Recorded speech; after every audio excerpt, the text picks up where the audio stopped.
Yes, Sir Jun, grabe. Na-share ni Sir Arnel kanina yung 33 individuals, 33 Yes. total individuals that have already claimed for the past 5 to 6 months. Alright, 6 months pa lang yan. Ano? 6 months pa lang.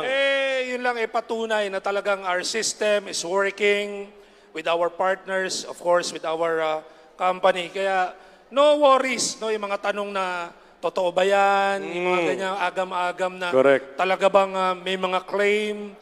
Sabi ko nga sa mga nagtatanong ng claim, magpadisgrasya ka para ma-experience mo mag-claim. Pero ayaw natin nun. Ayaw natin yun. Oo.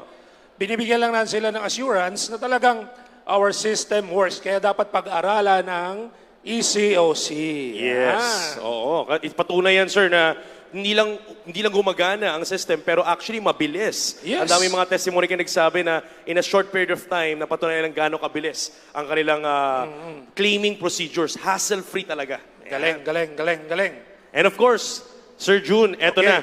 na. Napag-usapan yung side ng produkto Produkto. on the claims, kung para saan talaga protection and everything. But of course, this time, we Okay. want to showcase naman yung opportunity. Alright. Yan. This time, we want to show you how potential this is. Na pag ginawa natin to, potential talaga as a financial empowerment, kumita ng malaki, sir. Hindi ka lang nakatulong, kumikita ka pa. Yes. Yan. Handa na ba kayo? Sino ang gustong kumita ng milyon sa OVI? Sumigaw!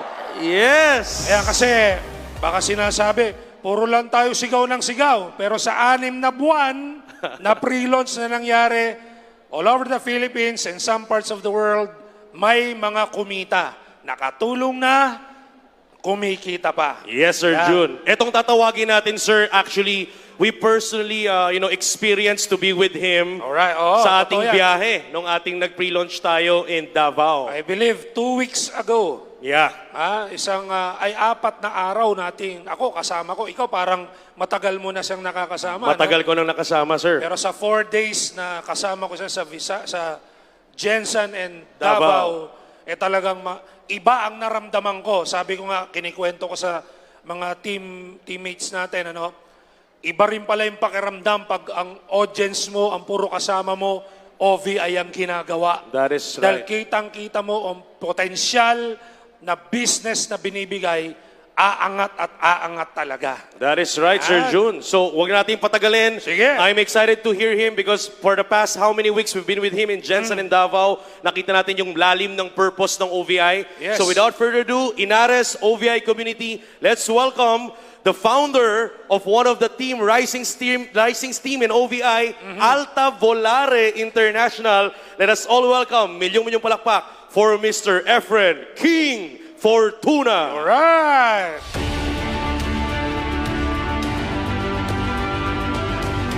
Good morning, OVI! Sabay-sabay po tayo batiin ang isang masigabong palakpak for a great launching today. So sabay po tayo mga kapatid, ano ang sigaw dito sa Inares Sports Arena? Ay nako, mahina. Ulit, ano ang sigaw dito sa Inares Sports Arena? Ano ang sigaw ng Pilipinas? At ano ang sigaw ng buong mundo? Wow, give me some energy. Palakpak po tayong lahat. Wow. To our beloved BODs, Dr. Ed Cabantog and Sir John Aspirin, to our selfless chairman of Alive Foundation, Dr. Connie Cabantog, and to our nagkakagwapuhang mga Vice President, we have Mr. Arnel Limpin, and also Engineer Surgeon Gonzalez, and all the dynamic training team. And without the partnership of our 2 great partners, especially AXA Philippines, which is represented by Miss Marisa, and also of Igloo, Sir Mario Berta, we wish to congratulate you for trusting Orbis Victus to partner with you. When I received the other day a call from Sir Miko that I'll be sharing today, I got so humbled and I said, wow, this gives me a great opportunity to share with you my short journey for 6 months. I started OVI September 9, the very first day na nag-open po kami. Me and my good friend, I'd like to congratulate my good friend Master Zeus, who is also the chairman of MVP, this Mac Victus Prime of Davao City right now. Sabay po kami pumunta ng Davao office, and we were so glad that we're the first one to really enroll. So sa lahat po ng pioneers ng OVI, congratulations for trusting this program. Maraming salamat po. And so, while I was sitting down there, sabi sa sarili ko, I'd like to empty myself. I don't want to have a canned presentation. While listening to Sir John Aspirin and how he motivates people, I saw on the screen about why OVI. And I said, oh nga, no? Ano nga ba talaga ang malalim na dahilan ba't ako nag-OVI? As a businessman all my life, you know? And I got involved in direct sales, I got involved in network marketing, and I said to myself, when the pandemic happened for the last 2 years, I just stayed at home and I said, my passion to really do sales rallies like this have died.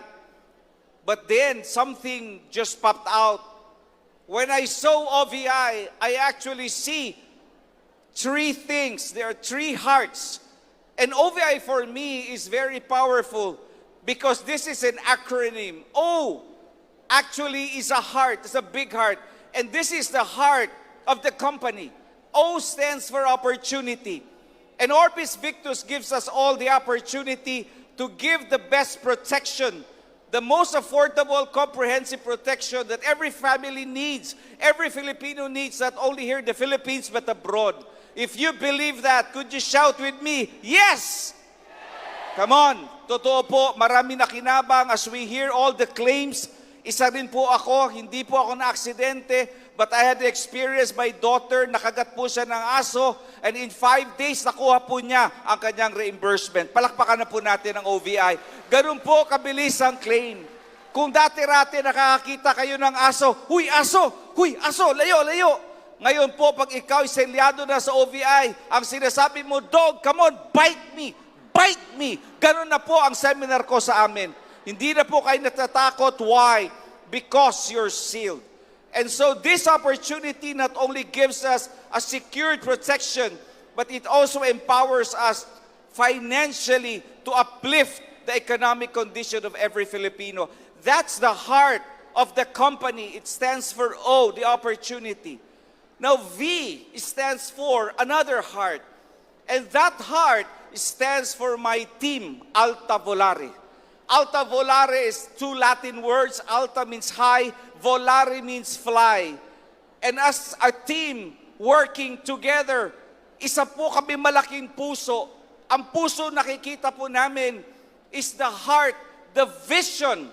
The vision of Alta Volare is to empower not only financially, but to reach every family. And it starts with the circle until we go to the different communities.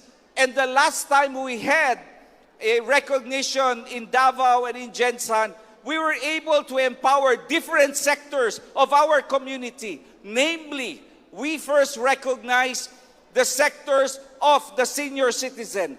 And I'd like to welcome straight from South Cotabato and Coronadal, headed by Attorney Bernadette Dago, who's at the back right now, with Rosie Escote. Palakpakan po natin sila. She's 70 years old, senior citizen, but she's the heart really of reaching the senior citizen. I tell you frankly, when we had the pre-launching, there were like 20 or 30 senior citizen. Wag niyo pong i-underestimate. There is so much empowerment with a senior citizen.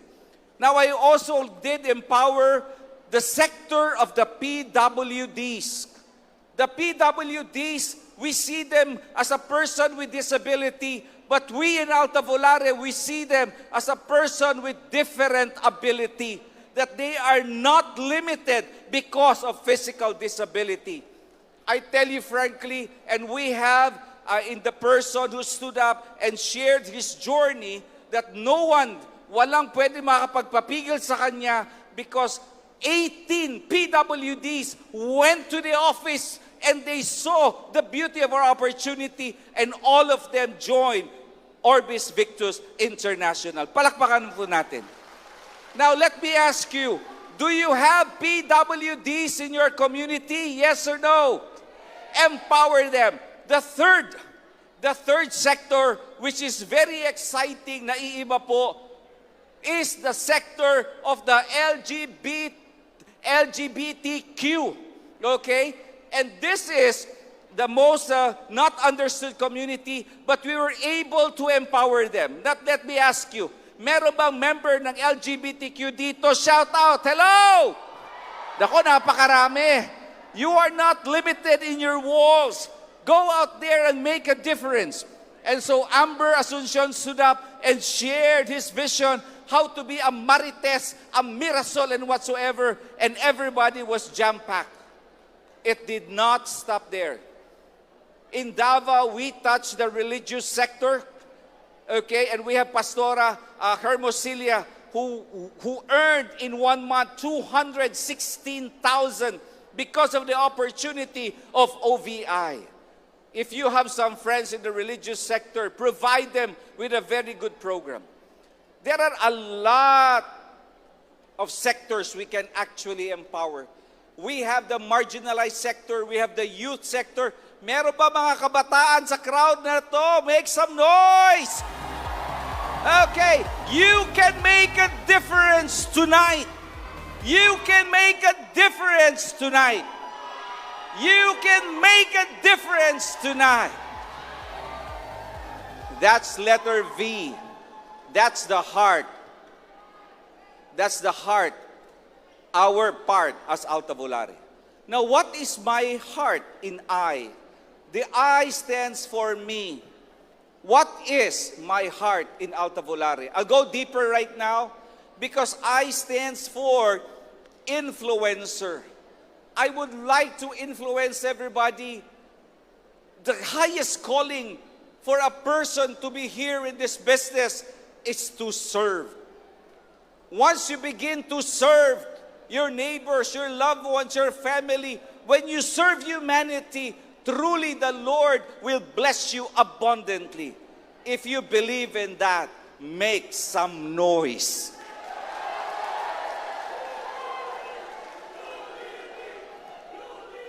At ako po ay magtatapos. King, I'd like to tell you some stories of real people. Alam niyo, madaling magkwento dito. Ang daling, minsan, sabi ko nga sarili ko, ang layo namin sa Mindanao, but we were able to rally people because we're serious in what they do. So I'd like to show you a picture sa mga taong na-empower namin. Ganito po kalalim ang dahilan ng Alta Volare, kaya po kami namamayagpag. And I'd like to show you a picture which you see on the screen right now. That is Lorena. Lorena, she is ang mga ngalakal. You know, getting scraps, mga karton at mga sako. And to think, Lorena, nung kami nag-share sa kanya, isang PWD din ang nag-share sa kanya. Would you believe? After listening to what our program can protect her family, then and then kinuha niya ang kanyang alkansya na sana gagamitin niya pag nag-graduate ang anak niya sa college. Kinuha niya po yun. Biniak niya, binilang ang 10 piso, 20, 5 peso para kumuha ng essential. Hello? Kahit essential lang yan.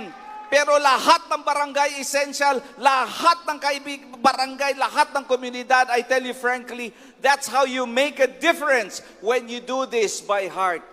Lorena, actually, I took a picture of her, and this is she with Mike, upline Mike, and also a PWD. Could you imagine?